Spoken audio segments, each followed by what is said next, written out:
Yeah, this memory card just goes 30 minutes, and then I can tell from the viewer that the 30 minutes is run, it goes off. But I can keep doing 30 minutes on the same card. Oh, you know, I've seen it, we've gone as high as 12, 30 minutes. So it's a powerful memory card. I don't know why it stops at 30 minutes. I think it's some adjustment on the camera. But God's not showing it to me, so that's it. I don't have self-will. I can't say, God, I'm going to figure out why this is. I can't do things like that.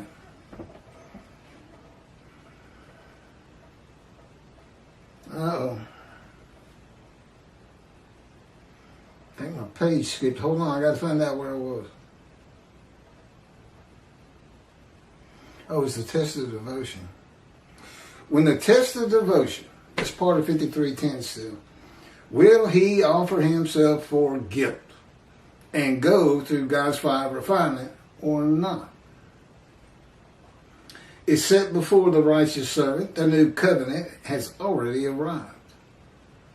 And there's a lot more detail on this in other tapes that concern 53. That is why the angel of the covenant, Malachi 3, that you desire arrives before Elijah, the messenger of Malachi 3, and God.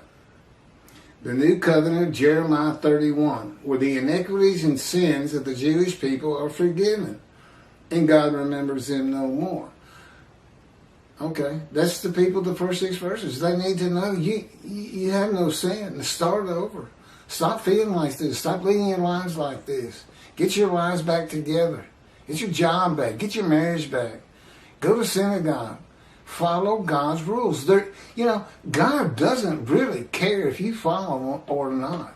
He even told Israel in the Psalms, said, look, every one of you can turn your backs to me and my laws. And I'm still not going to leave. He says the commandments, the rules, the laws, they're all for the people. Primarily, and first, the Jewish people. But, nothing really bothers God. I mean, he told me the first week, Keith, your pain means absolutely nothing to me. And as the Jewish people, you can probably feel the same way. But you don't say he let the Holocaust continue, or this and that, or why didn't he stop it? He says, that's on the Jewish people. That's on my chosen. They got driven out, but they could have come back hundreds of years before the Holocaust occurred. He said, I gave you the piece of land. I'm out here sitting here waiting for you to come back and make it pretty again, bloom again. And secret up my sleeve, I already know the Holocaust is going to happen and that you're going to be coming back. I don't have to do anything. That's on a video, his power in creation. Why he's like that. He likes to believe that he thought everything through. All the way through the Holocaust, all the way through today, and all the way to the end. And that he doesn't have to exercise power. That's why especially a Messianic era, infuriates him. Because these two groups can't possibly think 2 billion Christians are going to disavow Jesus and 2 billion Muslims. Are you kidding me? Disavowing Allah? May the peace be on him, as they say all the time. You can't be serious. And they teach this stuff. Now, again, I was an atheist for 50 years, and I'm learning that religious people are a little different than other people. But I didn't think stupidity was part of it. But, that's just ridiculous to teach such a thing. World exaltation. That's such a joke. And he can't point to God saying it anywhere, that's for sure. It's not in the Hebrew Bible. Jesus was a liar? God lies to me. Kind of issue. I know.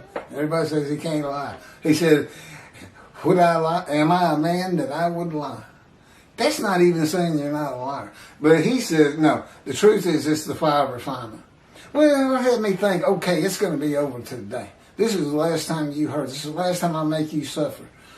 And then I wake up, and he hits me with everything he's got. That's in his regular arsenal. You know, just to upset me. More emotional pain, more maltreatment.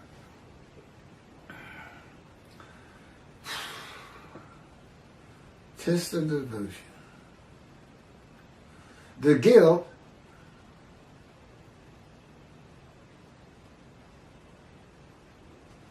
I don't know if I read it. The guilt and emotion is from not following the laws and teachings of God by the Jewish people. God's forgiveness of the sins of the Jewish people removes their guilt, not the offering of the righteous servant for it. That is why it is just a test. God knows this before he covenants with the man. That's me. We made an agreement. I'll go through your fire refinement, which, by the way, he didn't explain very well. Nor did I realize how long it was going to take. I got hoodwinked. If I would offer myself for the guilt, become his righteous servant, make the many righteous. It sounded like a great thing. Plus, I had a death sentence put on me by the doctors. So even might receive long life. I pretty much trusted he was going to let me live a long life if I went through the fire.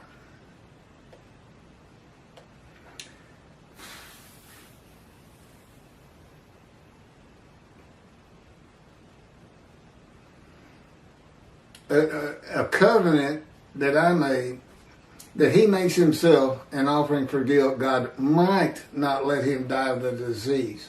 A test of devotion, trusting that God will not let him die. It says out of his anguish. That's what that, in 53, I don't think we've gotten to it. Maybe we will. It says out of his anguish. That's the final refinement. That's the anguish. Jesus didn't feel anguish with crucifixion. He just died.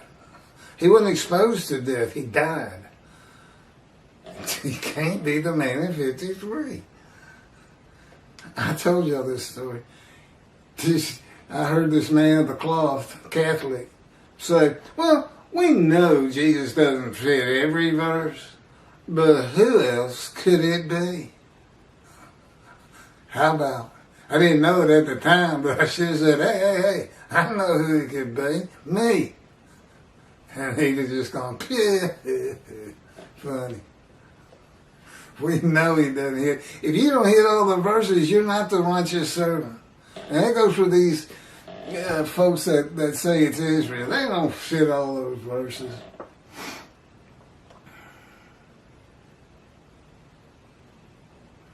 The primary purpose of verse 10 is not test of devotion. It is to make certain that the animal sacrificial, atonement, and worship laws of the Torah cannot be used by the man described, for the man described, as the Christians do. Anyway, with the human sacrifice of Jesus.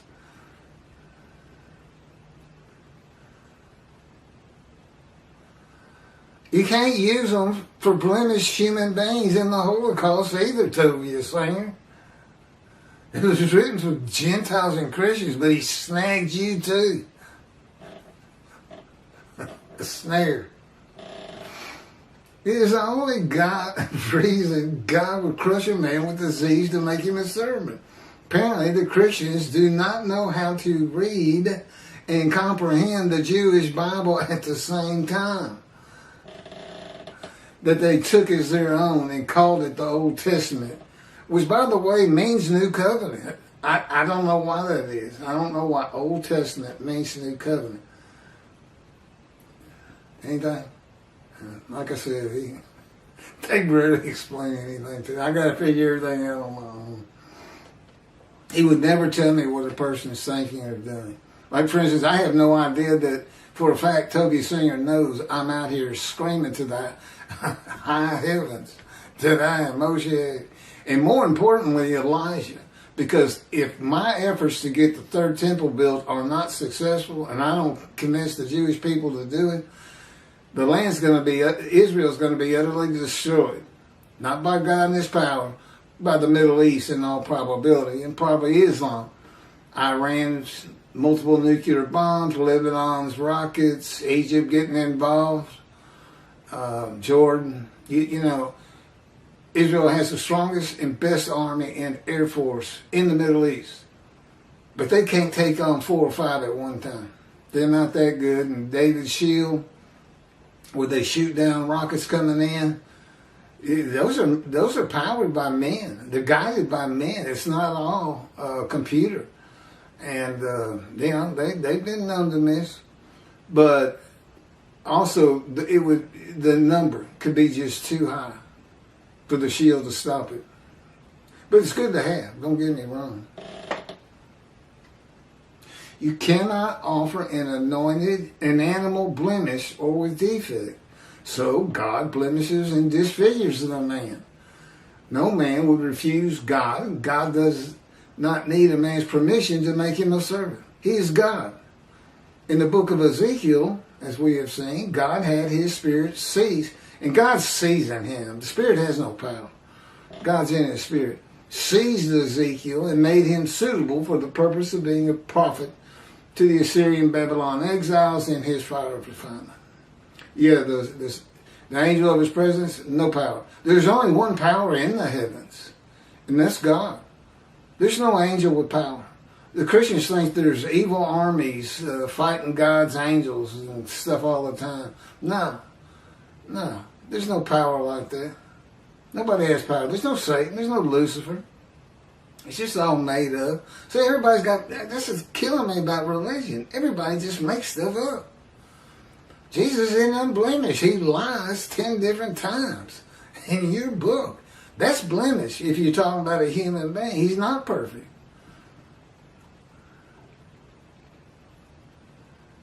Just make stuff up. And all these rabbis, all of Judaism teaching Messianic era and world exaltation, the world speaking Hebrew.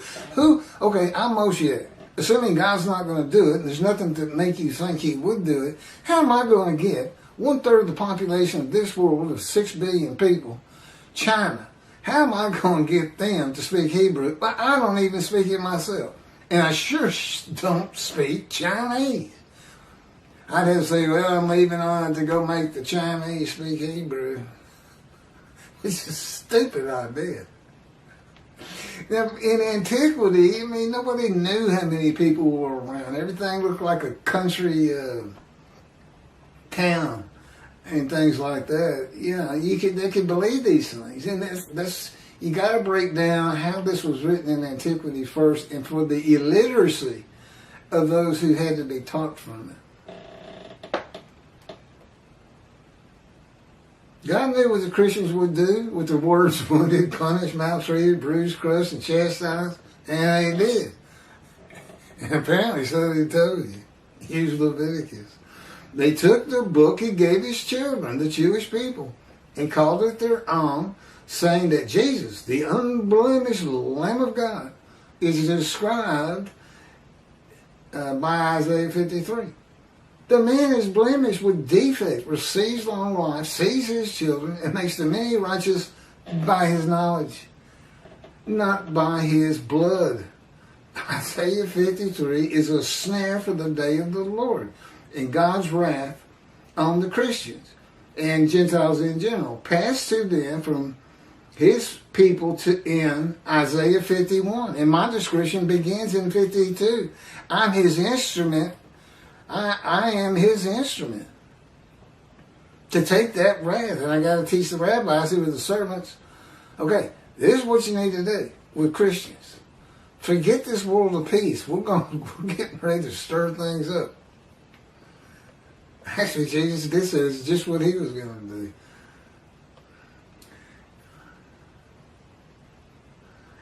In the day of the Lord, in the appearance of the true righteous servant of God, the blemished and disfigured prophet of God, the cornerstones of the churches in the Vatican will be removed, and the end of Christianity will begin. So, before you get too mad at God for creating America as a Christian country, using words that from 53, and having Leviticus in his back pocket, to save the Jewish people from extermination. Okay, but he also had a plan to get rid of them once he's done with them. Now they sound just like him. I got to us, I said, you are a piece of work. He laughs. Here it is, 53:11, verse 11. Out of his anguish he shall see it. He shall enjoy it to the full through his devotion. By his knowledge. My righteous servant makes the many righteous. It is their punishment that he bears. Out of his anguish he shall see it. He shall enjoy it to the full through his devotion. Midrash, commentary. The anguish is from the fire of refinement. That ends when the man is suitable for God's purpose that might prosper. I tell him all the time, there is no way I can't teach this book. I wrote it. I put it on video. I said, why am I still in the fire? And it's gotten worse every year. Last 2 years have been the most painful years in the fire. And most maltreatment, just mean. Come on you like he's going to kill you, scare you to death sometimes.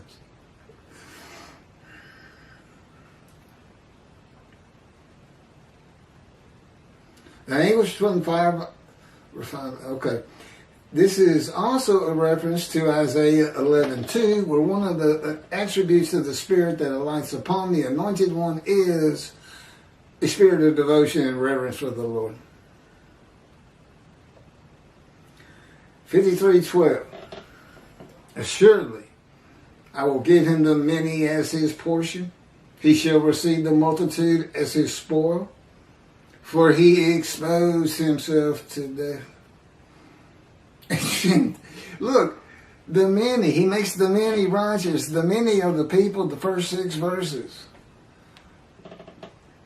Because God says, look, surely I will give him the many as his portion. In Tobiah's commentary on 53:10, he says Hitler received a portion.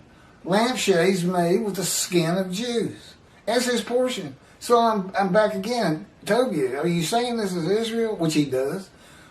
Or are we talking about Hitler making a sacrifice, a guilt offering, which is a compensatory offering? But I don't think he owed the Jews anything. I don't think he broke any religious relics. Why didn't they just stick with the Talmud?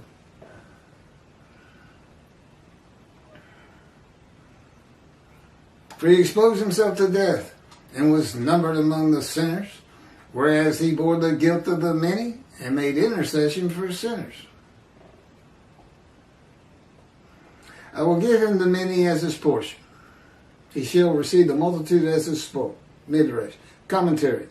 Those who believe in him and are made righteous are the many who become a multitude. For he exposed himself to death.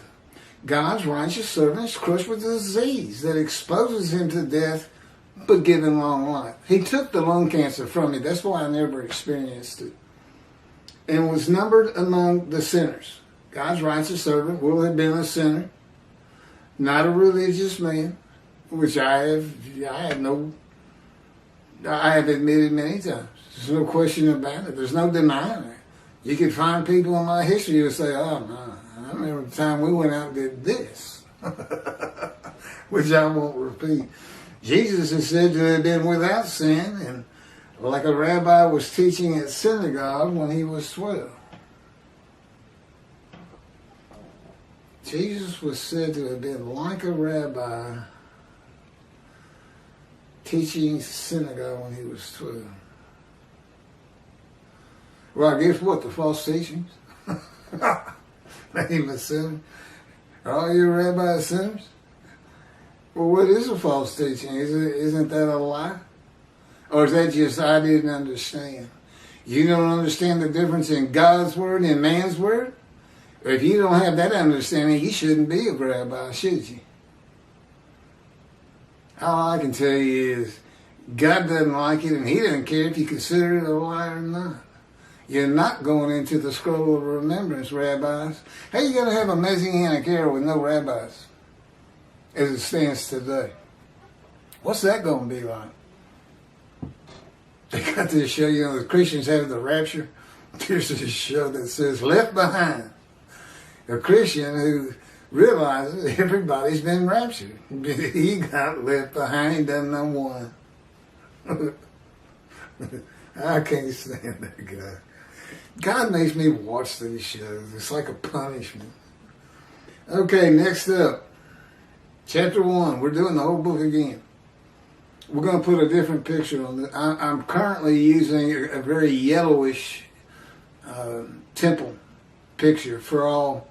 It's 60, I think it'll be when it's said and done. The ones I just did, they're already starting to fade a little bit. This one I'm going to put a different picture on it, knowing I can repost them 6 or 7 times. That's about all they handle. And I've already done it with the ones that came before the yellow temple. Everything's grouped by a different picture. But you can find it Israel temple images or Jewish temple images or Jerusalem temple images. And what's too funny is that they always have the Dome of the Rock in there, that big gold dome on top of the temple now, which is Islam.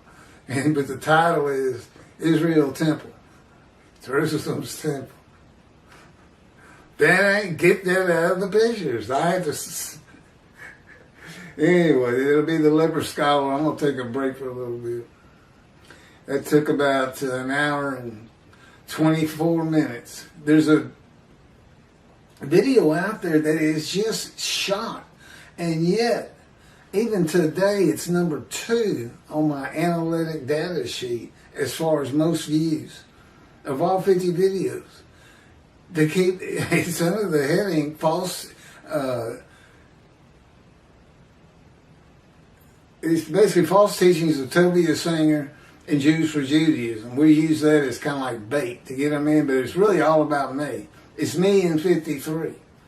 And I just did it pretty much again. So use this instead of that video. We're leaving it behind, by the way. All the bad ones are being culled out right now. That's it. Better late than never, I guess.